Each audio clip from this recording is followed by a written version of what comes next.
Welcome to गुरु कृपा online study.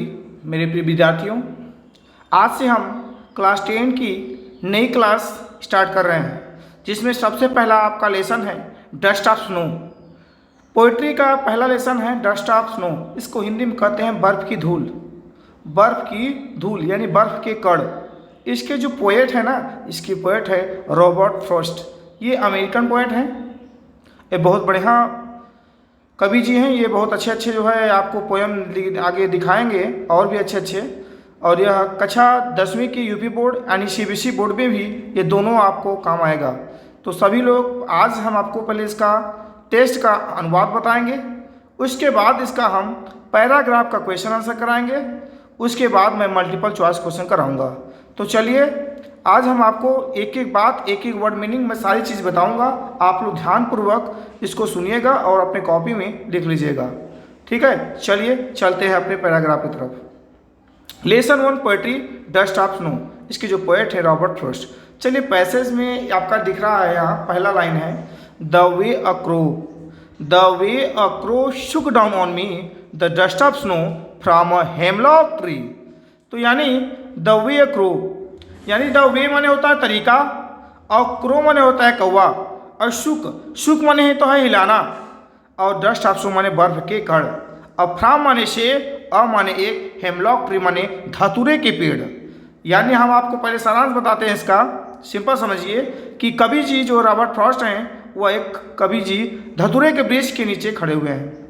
यानी कह रहे हैं कि द वे अ क्रो, जिस तरीके से एक कौवे ने, द वे अ क्रो माने जिस तरीके से कौवे ने, शुक डाउन ऑन मी, शुक मन हिलाना, यानी कौवे ने मुझे हिलाकर गिरा दिया।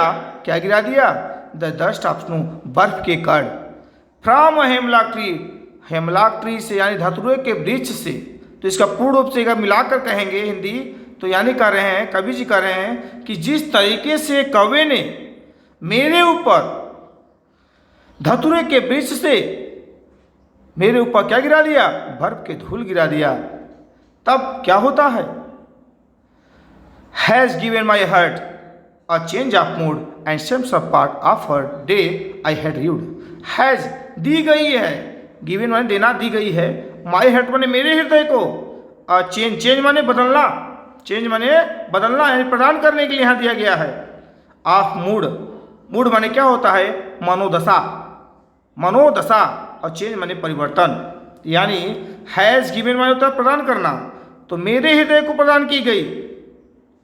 कवि जी जो है मनोदुखी में थे, तो हैज़ गिवन माई हार्ट, मेरे हृदय को प्रदान की गई। क्या प्रदान की गई? अ चेंज ऑफ मूड, मेरा जो दिल था, मेरा जो हृदय था, वह बदल गया। एंड सेव्ड, सेव माने बचना, सम पार्ट माने कुछ भाग, और मेरा कुछ भाग बच गया।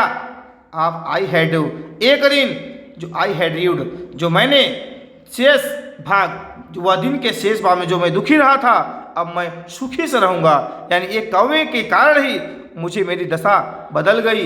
यानी आप जानते हैं कौवा शोक का प्रतीक होता है।